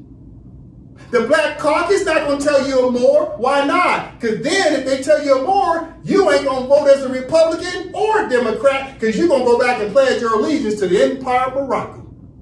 Which means they can't get no vote. And if they can't get no vote, they can't get no government job. If they can't get no government job, they can't get a check every 2 weeks.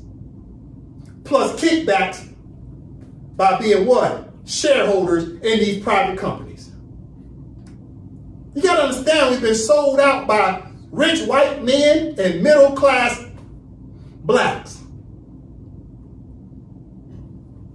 So in the case of France versus United States of America, the ICJ ever since 1952 told the Black Lives Matter people stop marching and praying and go pledge your allegiance and enforce your Moroccan laws against any belligerent American citizens or nationals or their officials of the United States. Part 3. Dre. The third way in which the problem arises is in cases where the application to United States nationals, otherwise than by enforcement through the consular courts of Moroccan laws which do not violate any treaty rights of the United States is in question. In such cases, the assent of the United States authorities is not required. Therefore, in Section 3, what they tell the United States is, as long as these Moors pass Moroccan laws that don't violate your treaty rights, United States, then Moroccan law is binding on you, and you must adhere to that Moroccan law. And if the United States wants to give pushback to the Moroccan law, they have to take that dispute to the consular court, you see? In other words, the United States can't control the laws in the courts no more. And this is the strength of their power, is their laws and courts. And if they can't use their laws and courts no more, then they're powerless. But Black Lives Matter keep begging exiles to pass laws for them, and they don't even realize that these exiles who call themselves the Americans are powerless once these black people come back to be Moroccans. Now look what the ICJ says in the end. Brother Dre. Accordingly, and subject to the foregoing qualifications, the court holds that the United States is not entitled to claim that the application of laws and regulations to its nationals in the French zone requires its assent. All right, so now we're going to replace the word French zone with the Empire of Morocco because France was representing the Empire of Morocco as a power attorney from the top. Accordingly, and subject to the foregoing qualifications, the court holds that the United States is not entitled to claim that the application of laws and regulations to its nationals in the Empire of Morocco requires its assent. So assent means prior permission. Therefore, the Empire of Morocco can pass its Moroccan laws and make it binding against the United States America's officials and citizens without getting their permission first. That's called what? Extraterritorial Jurisdiction. And the United States of America agreed to this through the Moorish treaties. The Moorish treaties are commonly known as the Moroccan-American treaties. Listen, I'm talking Black Lives Matter. You've been begging exiles instead of coming home. Now that I've told you that Black Lives Matter, let's go back to my illustration. Now do you understand why the United States white nationalists are panicking? Because the ICJ ever since 1952 said all these black people got to do is come back and pledge their allegiance to the Empire of Morocco, and they can enforce their laws in courts against the United States of America, and the Americans are exiles in this land. If they want to go back home, they can do that, but if they want to stay, they have to be in friendly relations with the Moroccans, because this is Moroccan land. This is our homeland before the Americans ever came over here. And when I say the Americans came, meaning they became Americans in this continent only after the Sultan of the Empire of Morocco on December 20th, 1777 allowed them to be Americans. Prior to that, they were British subjects who wanted to be called Americans.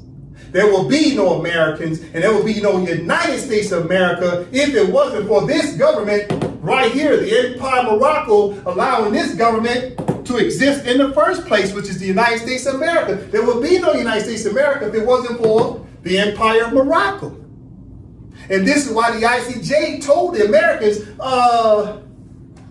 what do you mean you don't have to abide by Moroccan law? I can't believe you're in this court even talking like that when it was the Americans who allowed you to even declare that you're Americans.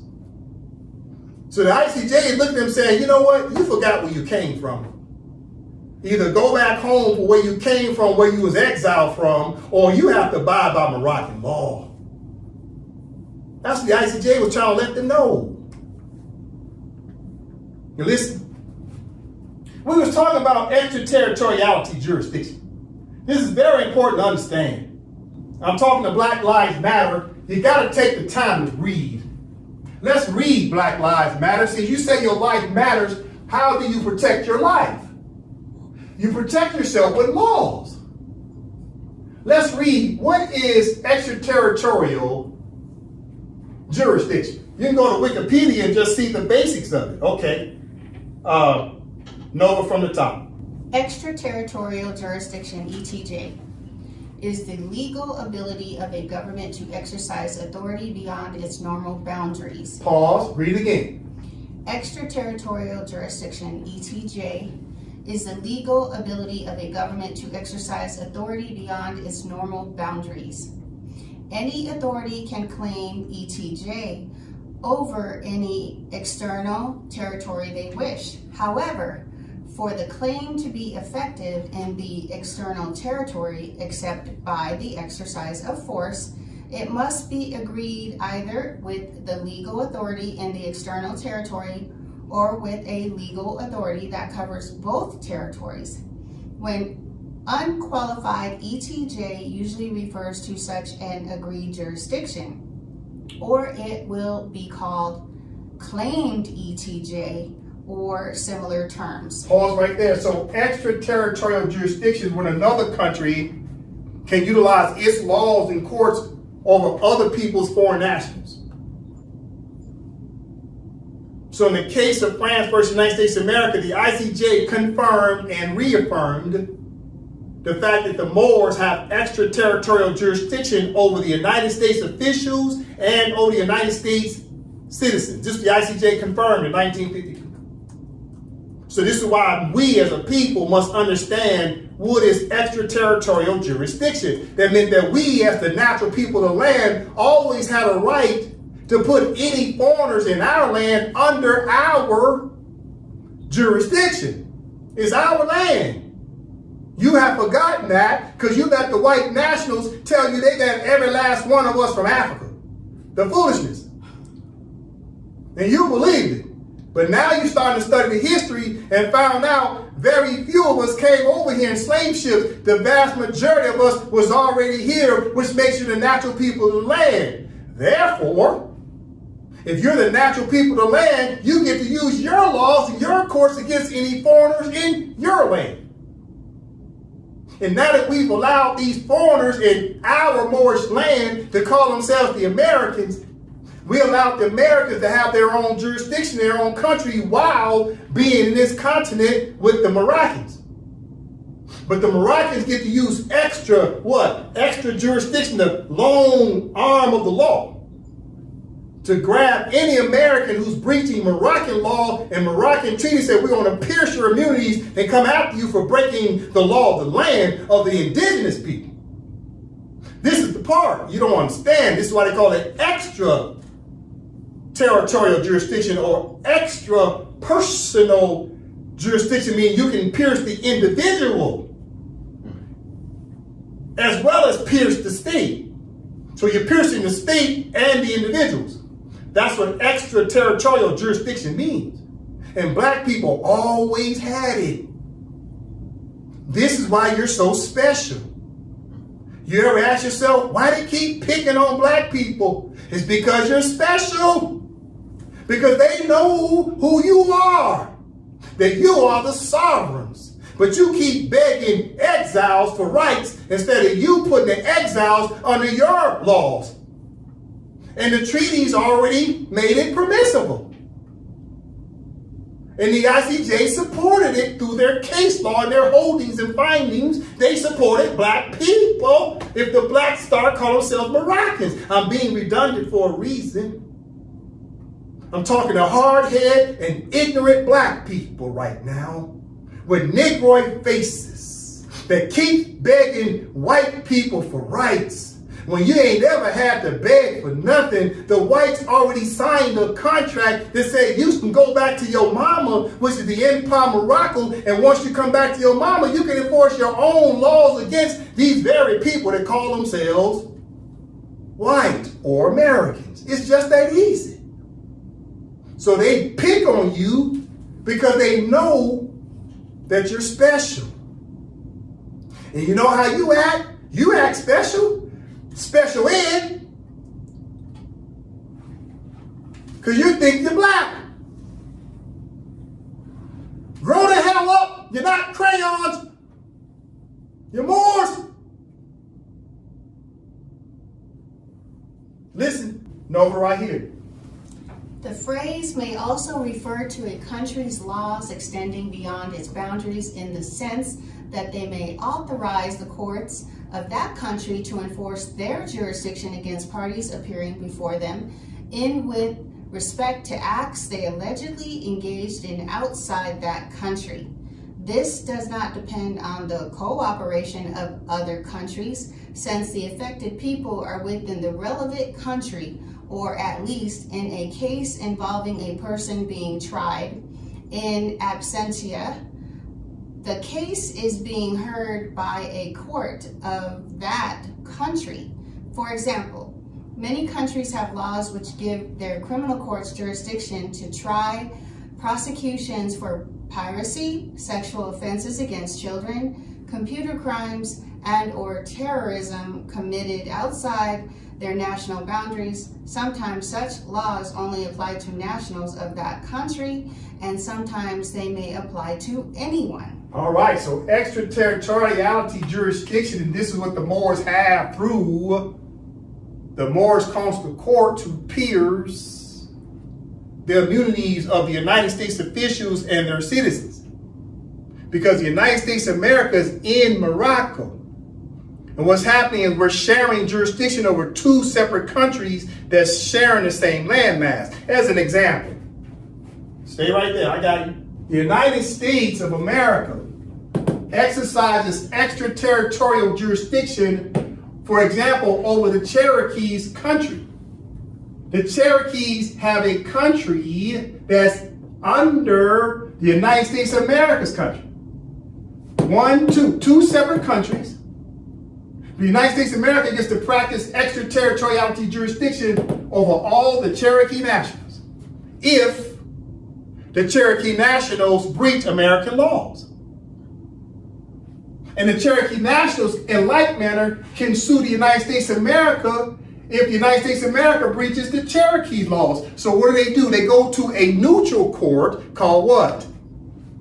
Well, in this example, it's called the United States District Court. So the Cherokees have recognized the United States of America to use their national courts against the Cherokees. They're not using an impartial court in the middle. They use the United States jurisdiction. You see? That's how extraterritoriality jurisdiction works. And the Cherokees agreed to that through their treaties, to recognize the United States courts to have subject matter jurisdiction over their state and to have personal jurisdiction, meaning individual jurisdiction, to pierce the immunities of any Cherokee national and drag them into United States courts. Okay, the same thing applies to the Empire of Morocco. The Empire of Morocco has extraterritorial jurisdiction over the United States of America and its officials and citizens. And who agreed, confirmed, and reaffirmed that? It was the International Court of Justice in 1952.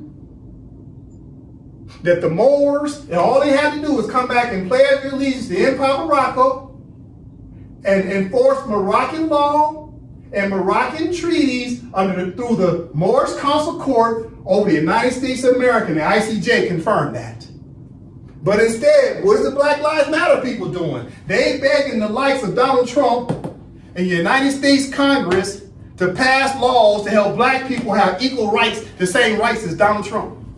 Black people want the same rights as Donald Trump. And it'll never happen. Why? Okay, Black Lives Matter, let's go back to it. Going back to Black Lives Matter, let's go to the illustration. Here it is, Black Lives Matter. The United States of America is not going to allow blacks to rise up through their governments while simultaneously the Empire of Morocco is also making its Moroccan laws binding against the United States. They don't want blacks in office to the right and Moroccans to the left, and the white man is squeezed in the middle.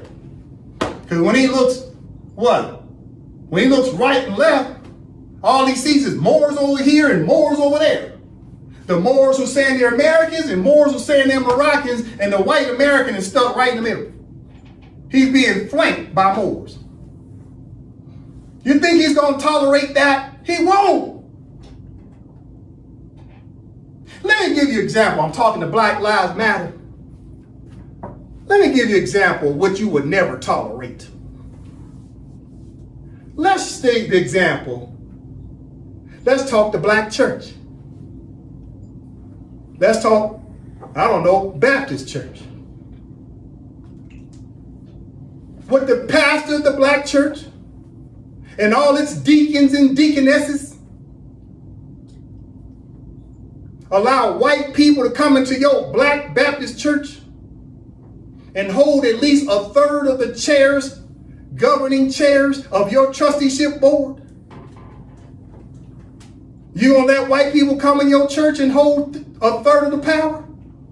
To tell the black church that they want to vote on what happens in the black church because now they're members of the black church? Huh? So if you ain't gonna let white people come in and sit in the government of your black church, then you must understand the white man don't want you sitting in a third of the chairs of his government.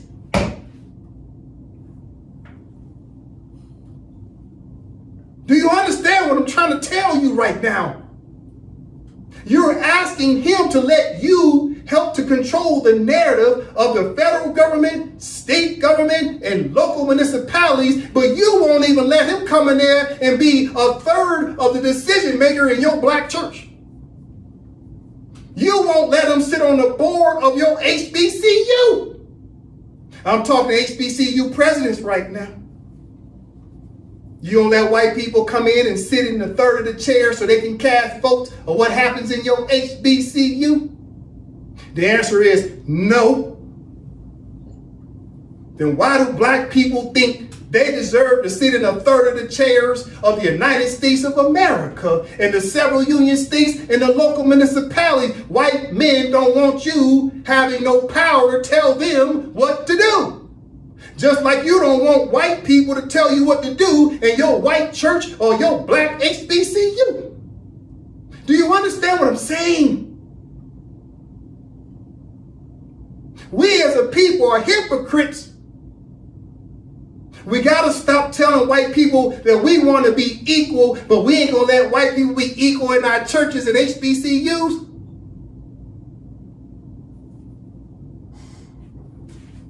The reality is this.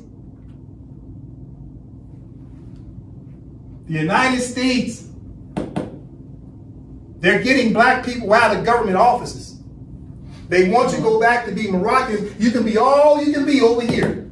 If you was a legislator over here, now you can be a legislator over here in the Empire of Morocco. You ain't losing nothing. Since you say you want to be a legislator, come home. Oh, but wait.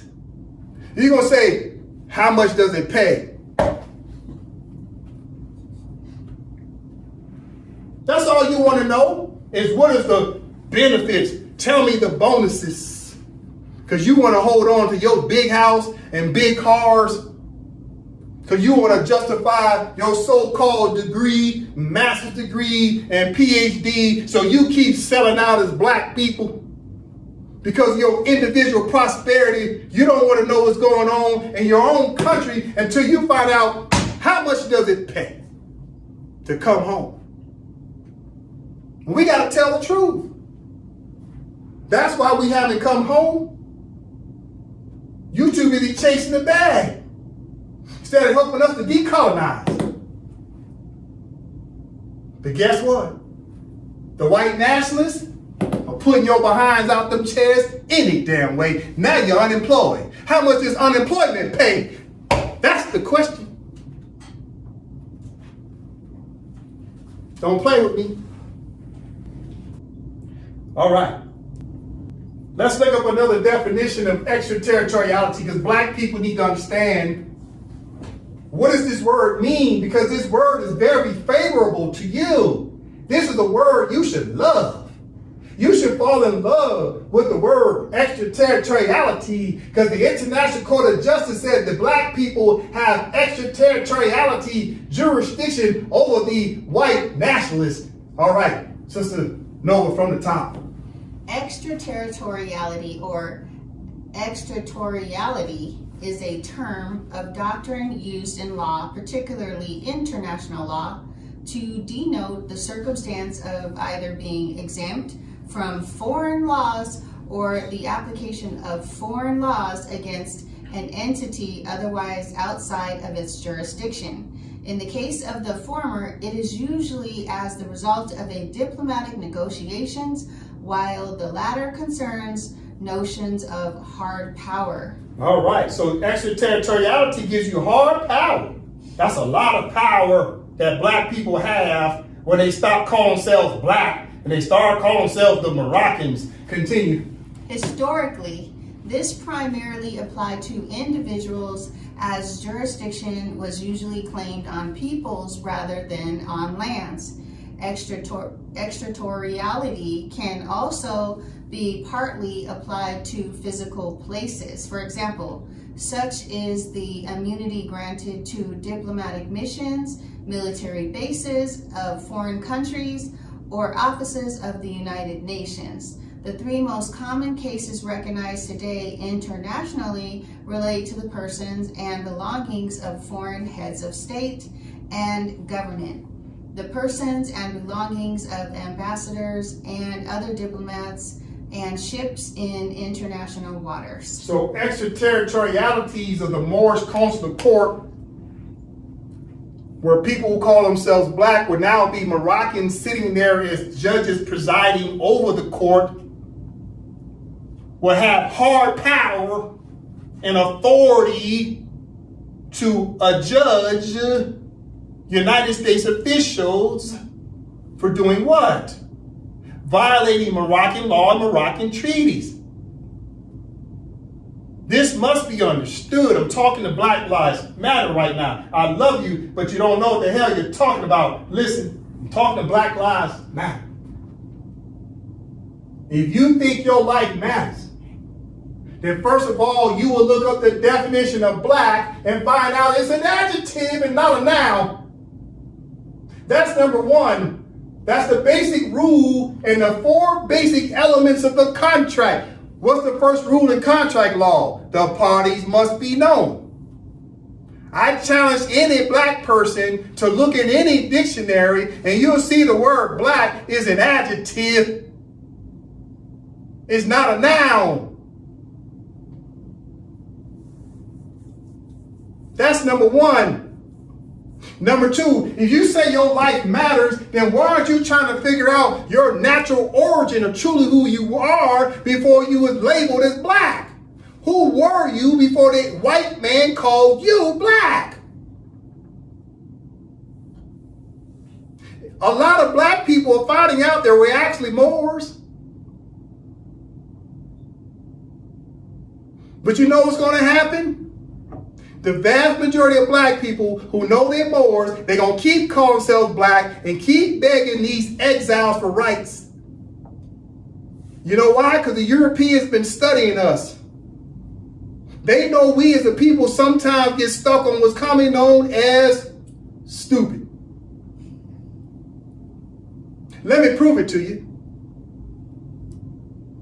Didn't the Supreme Court just recently come out? I believe the date was April 29, 2026, and strike the voting rights bill. Black people got all pissed off in April. About 60 days later, here comes the 4th of July, and guess where all the black people were at? They was out there barbecuing. On the Independence Day of the free white person, you were celebrating the white man's independence. Barbecuing after the Supreme Court gutted your voting rights. Tell me I'm lying.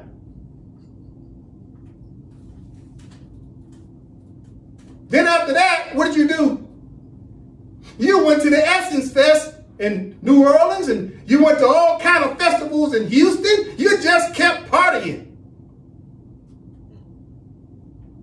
Labor Day is coming up. All kind of holidays. You'll be talking about the all-white parties pretty soon. You didn't give a damn about what the Supreme Court did. You got mad and you went right back to your cultural things. But yet the Supreme Court took away your voting rights. You kept on partying. Because he knows that you ain't going to do a damn thing about it. You're going to do what you always done and say, keep hope alive. You went right out there and flipped that chicken before it started burning. Now, I'm not intentionally trying to be cynical. I'm just keeping it real, and you know you was out there talking about your barbecue grill skills. But yet you know that you're a Moor. You've been studying a little bit.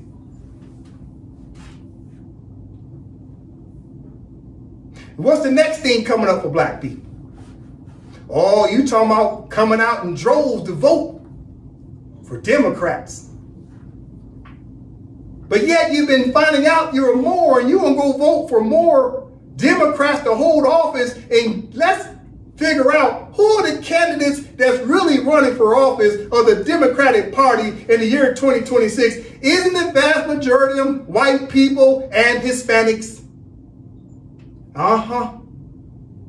And some others, but it ain't you. It ain't people with Negroid faces. You're voting for everybody but yourself. You gonna go cast your vote talking about you getting rid of Donald Trump, and all you're doing is replacing him with somebody that still don't look like you. But you're gonna go cast that vote, and you're gonna run home and flip that chicken before it started burning on the grill. They know this about us. All we got to do is study law and come home and enforce our own laws. But maybe the problem is this. Let's tell the truth. You don't want the white man to tell you what to do. You don't want the black man to tell you what to do. And you don't want the Moroccan to tell you what to do. You just want to be rogue. This is why you don't study law, because if you study law, you would already found out that all the damn countries on planet Earth that was colonized already decolonized and got the white man, for the most part, out of their jurisdiction. All but these black people who call themselves the Americans. We don't study law, but the Africans studied law and they decolonized. The islanders studied law and they decolonized. But we, as the Americans who run around talking about we set the culture, we don't study law because we're too busy talking about who's to go to basketball. We're too busy creating podcasts to talk about black entertainment. We don't take law serious. But guess who does take law serious? The white nationalists. And they're kicking the black man's behind every day with white laws. And all the black man had to do is stop saying he's black and come home to be Moroccan to pass his own Moroccan laws for himself.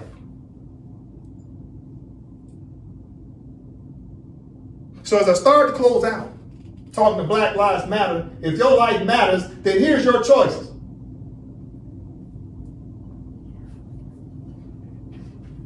You can choose to come under the jurisdiction of your original mother's country with the Empire of Morocco according to the International Court of Justice and enforce your laws and cohabitate with people that look like you. This is Sultan of the Empire of Morocco. His name is Kendon Bey.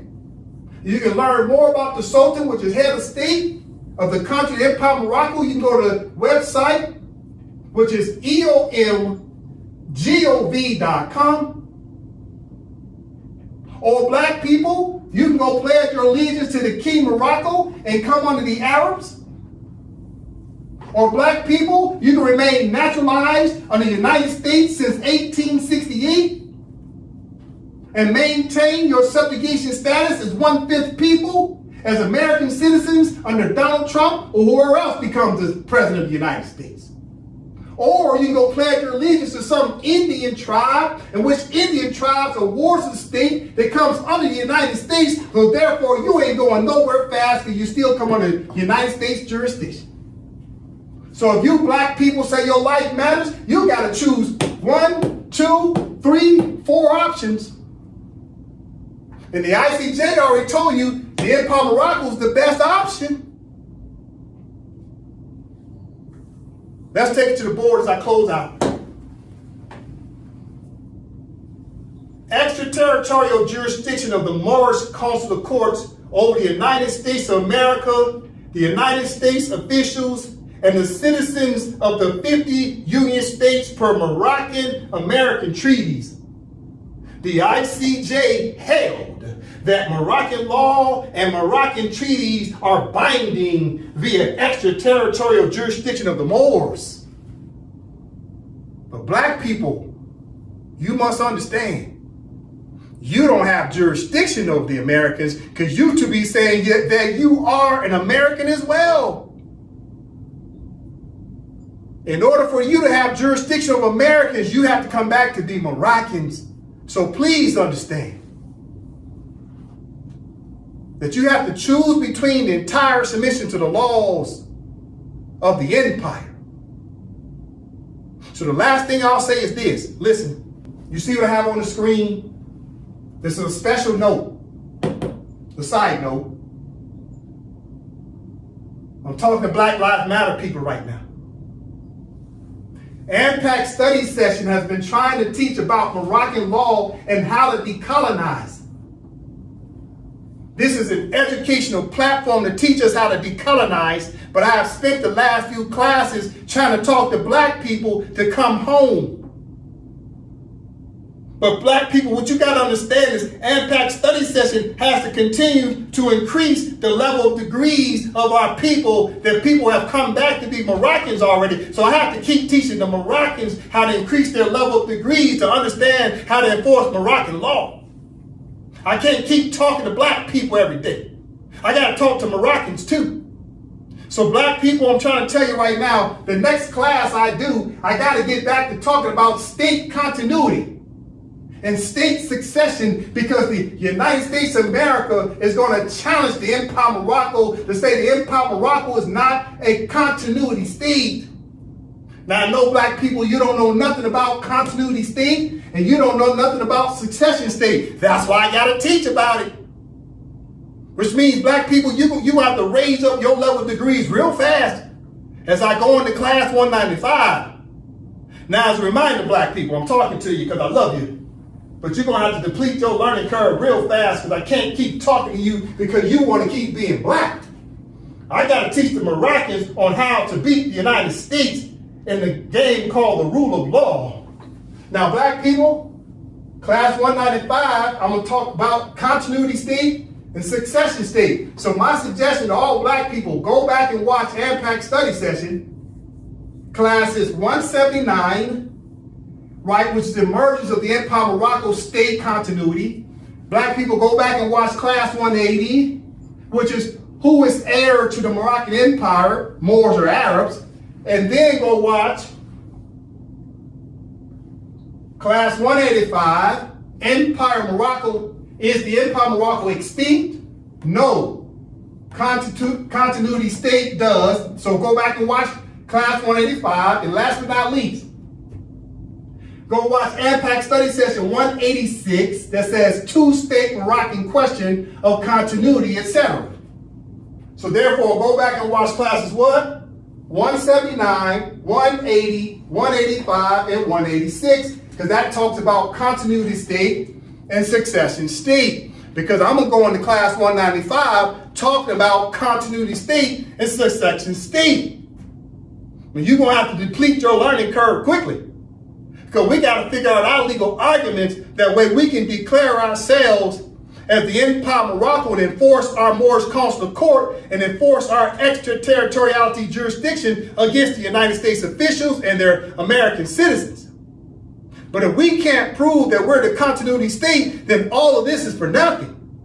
Because you cannot enforce extraterritoriality jurisdiction unless you do it through a state. And the question is the Empire of Morocco as a state still have its powers or not? So I have to keep teaching all the Moroccans that the Empire of Morocco absolutely has its powers. And the only way you're going to know that is I keep teaching this course.